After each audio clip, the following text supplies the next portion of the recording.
Hello, welcome back to my channel. Today I want to do the video tag Unpopular Opinions in the coloring community. This tag was created by Coloring Mama 360 and I watched a lot of videos about this and I thought it would be fun to do mine.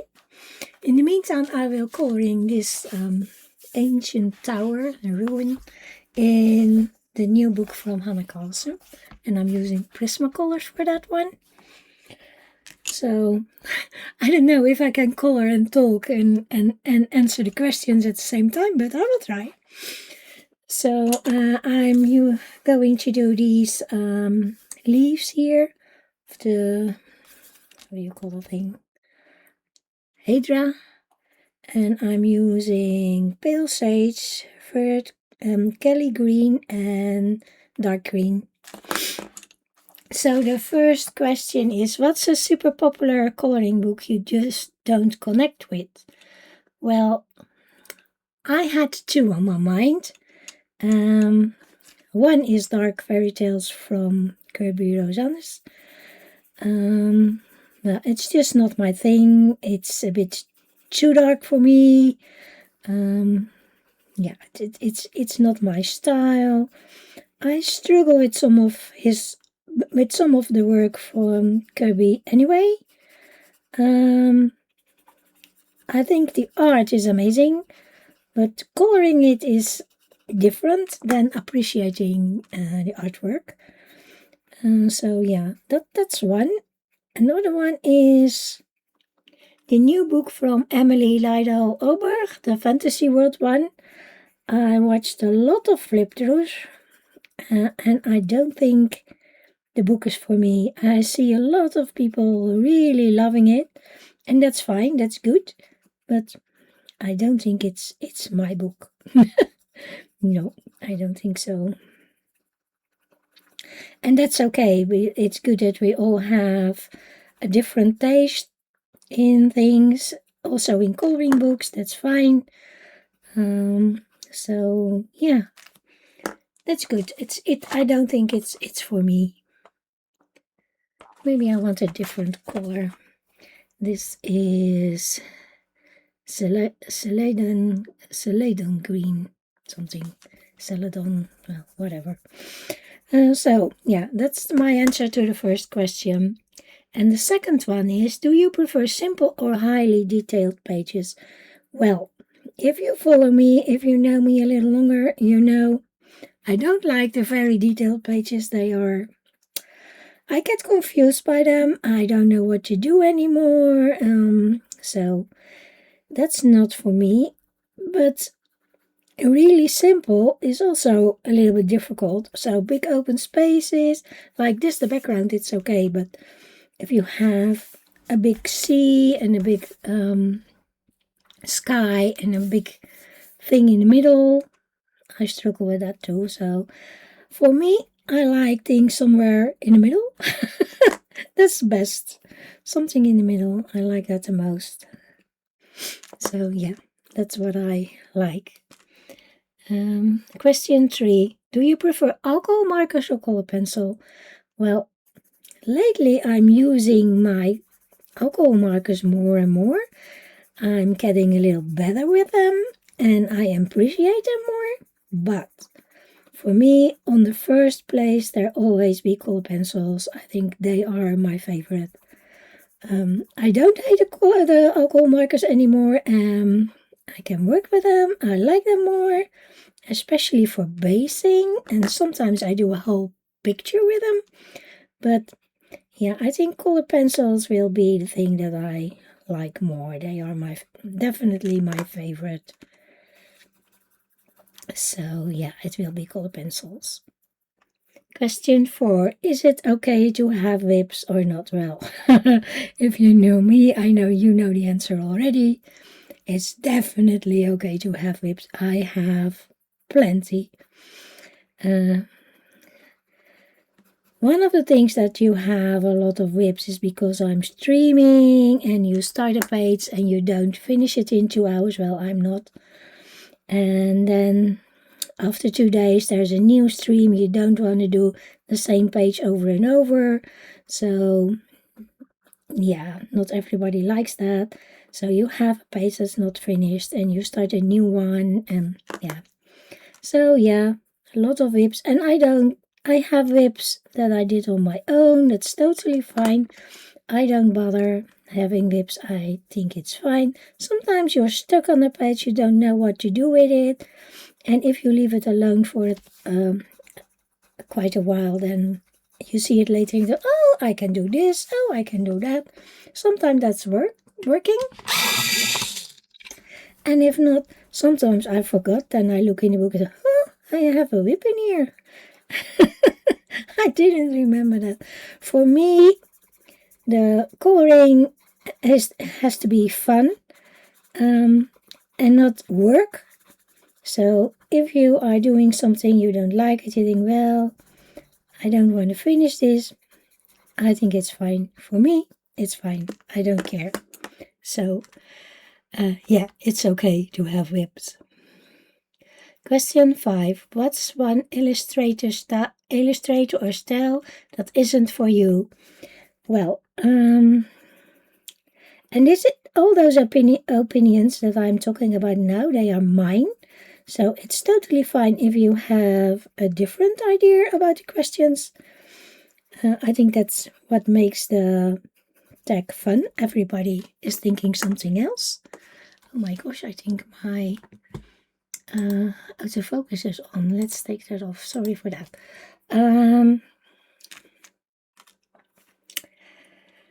The one that I'm not a big fan of is Rita Berman. And I know she's very, very popular in the coloring communion, and that's totally fine. And I like her artwork, but I don't like to color the sand-doodle thingies. It's always been a struggle for me. I like the sand-doodle things, but not for coloring. I do a little bit of sand-doodle myself, and I think that's fine, but I don't like to coloring it. So yeah, I don't have any of her books. I kept looking at them for a while. They're just not my style to color. And another style that I don't like is the cute and cozy thingies. I don't think, for me it's more for, maybe they are more for children, or I don't know. And I know some people do amazing work in those books, and that's fine, but for me, they don't speak to me. And I think, no, that's not my style that I like for coloring. So definitely something that is not for me. Question number 6. Do you think adult coloring books are getting too repetitive? Well, yes, I know. It depends what you think about them. Some maybe are a little bit repetitive. For me, Johanna is a lot of the same. That I think, well, if you have seen one flower book, you have seen all of them. But that's just my opinion. Maybe if you have all Maria Trolle books, they are getting a bit of the same, but the latest book are different, and they are now going more in the direction of the cute and cozy things. I don't like that. So yeah, but if you like that kind of thing, then maybe it's a good thing. So yeah, I don't know. Maybe it's a yes, maybe it's a no. If you look at the cute and cozy books, they are in every shop here for coloring, the bookstores, the art supply stores, Amazon. They are everywhere. You cannot go around them, and I think they are a lot of the same thing over and over in those books. So maybe some are, maybe some are not, because there are also books that are really different. Every book is different from that artist, so I think it's a bit of both. Question 7. Are limited editions hard to find books overhyped? Well, I don't know. I think you do that yourself. If there's a book that you see and you think, well, I like that, I want it, I see it everywhere, I need it, then maybe it's overhyped. But I think the person is doing that for itself. You don't have to do it. So, like, I missed out on the old mouse card book, the first one. And now there's a new one. But they don't ship to Europe. And you can do it with someone can do it for you, or there are companies who are doing it for you. But the book is a little bit pricey on its own. Well, the shipping, I think it's about $60 only the shipping, and then 30 for the book, and maybe 10 extra if they have to send it to a person in the US. So then the book is almost $100 for me. And I'm saying, I'm sorry, I wish I could buy it, but well, that's a little bit too much for me. So yeah, if you want to do it, it's fine, but I don't know if you have to say that it's overhyped. Again, the same as with the question before, you do it yourself. So yeah, I think it depends on the person. I'm saying no to a book from $100 or €80. I'm saying sorry, I skipped this one. I can do without it. Sorry for that. Are color-alongs overrated or underrated? Well, I think if you look at it from the colorist who makes them, they are underrated. Because making color-alongs is a lot of work. Takes a lot of time. So yeah, you don't do it in an hour or something. You have to film it, edit it. Yeah, they are taking a lot of your time. But if you look at the question from the viewer's point, I think they are maybe overrated. People are asking for them. Can you make a color-along for this? Can you make a color-along for that? But then when you look at how many views those videos get and the time consuming, it's not in the same proportion. So I find it a difficult question. I think I go for underrated. Yeah, I go for underrated. I think, yeah. I do most of the things I do are lives. People can ask you questions. And if I do sometimes a second stream in a certain page, then the views are not in the same order. So yeah, I think underrated. I go for underrated. What's your opinion on overconsumption in the coloring world? I don't think you can see it as overconsumption. It's more like people buy what they like. I know I have too many coloring books that I will not color in my lifetime. And I have way too many pencils that I will use all the way up also in my lifetime. But it's also a hobby, and for a hobby you buy things. I also have things for crafting, so I have a lot of Now, in comparing with other people, I don't have that many, but I have stamps and I have more than one. Is it overconsumption? I don't think so. Everybody who has a hobby buys things for the hobby. Like my son, he does 3D printing. He has more than one printer. He has more than one color of filament. And when he sees a very nice color, he buys it. And that's the same. There are people who are buying a lot of shoes or a lot of clothes because they love it. As long as you buy it for that you love it or for your hobby, I don't think it's overconsumption. If you buy it just for the buying of it, maybe then it is. But for me, no, it's not. What's one popular supply you don't think it's worth the money? Well, that was a hard question. I had to think about that for a long time. And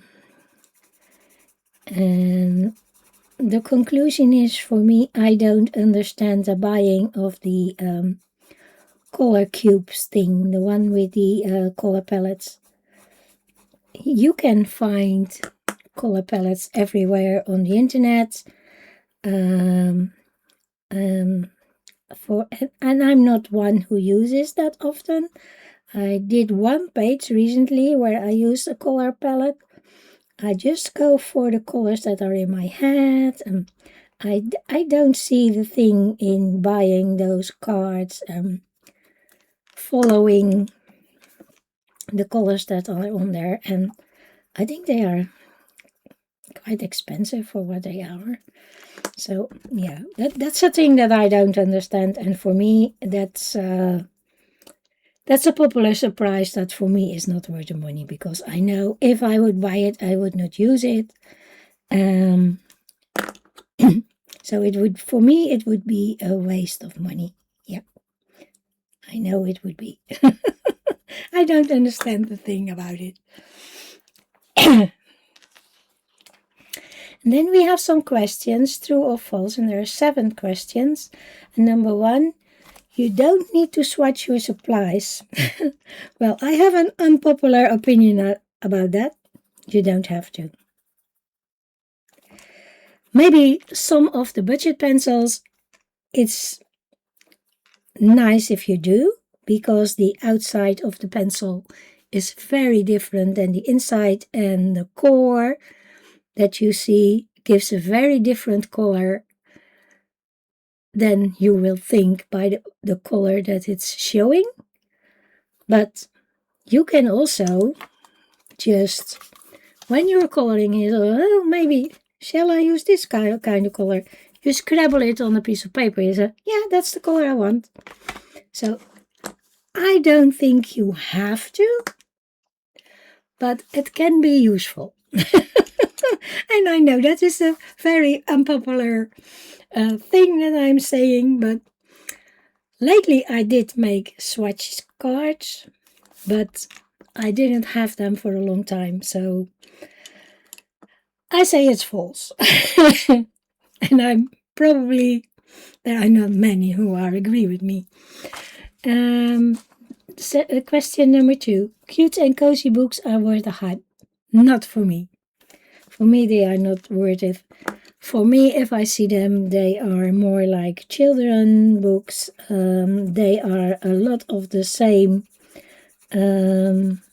pictures over and over, the same characters, almost the same things. They all have big open spaces. For me, they are not worth, so I say that's true.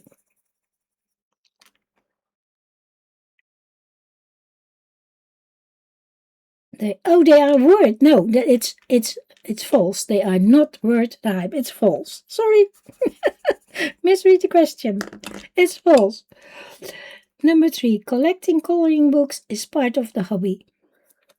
Well, maybe not for everyone, but I think, yeah. I think you are building your collection of coloring books, and for some they have to have all the books by one artist. So I think it's part of the hobby. So it's true. Number 4, you need social media to really be able to participate in the coloring community. I say that's true, because how do you want to communicate and be part of the community if you don't have at least one social media thing? And it doesn't have to be YouTube, it doesn't have to be Facebook or Instagram. If you have one, then you can be part of it, but I think you need at least one to be part of the community. Otherwise, how can you have how do you communicate with the people if you are not there? Then you are more on your own. So yeah, I think that's true. I think that's a big true for me. Yeah, definitely true. Number 5, coloring is not something you do at the same time as other stuff. Well, I'm now making a video and I am coloring. I stop now and then. But I think you can do some things. You can listen to a book. You can, I like to watch, rewatch live stream that I missed because they were in the middle of the night. Maybe you don't watch it all the time, but you can listen. I color while watching TV. I do some coloring, I watch and I listen, so that's something you can do. I make live streams, so then you talk, and you read, and you color. So I think you can do certain things. Of course, you cannot cook and color at the same time, or yeah, something like that. But you can listen to music. You can listen to an audiobook or things. So you can do some things, not everything. So I think it's false. Question number 6. Budget supplies are just as good as artist quality. For me, that's false. I'm not saying that all the budget supplies are worthless or bad, but there's definitely a difference between budget supplies and the professional or the artist quality supplies. With pencils, most of the time there's definitely difference in the pigmentation, in the laydown, in the layering. With watercolors, there's a difference in how they dissolve on the paper and how they move, that you can move them again when they are dry and you can wet them again. The same with paper. There's a difference in good watercolor cheap paper or good pencil paper with cheap paper. So I think that's false. There is a difference, and that doesn't mean you can have fun with the budget stuff or that you can make a nice coloring page with them. You definitely can. Sometimes it's taking a little bit more effort, but they are not the same, so for me that's false. The last one is the quantity of completed pages compromises the quality. For me that's false. If I color quick and hurry to finish a page, then it is not as good looking as if I take my time and put more effort in it. So for me, that's false. Definitely false. So I did some leaves, not much. I didn't want to make this video too long. So yeah, those are my answers. I hope you liked the video. Thank you for watching. Maybe till next time. Bye for now.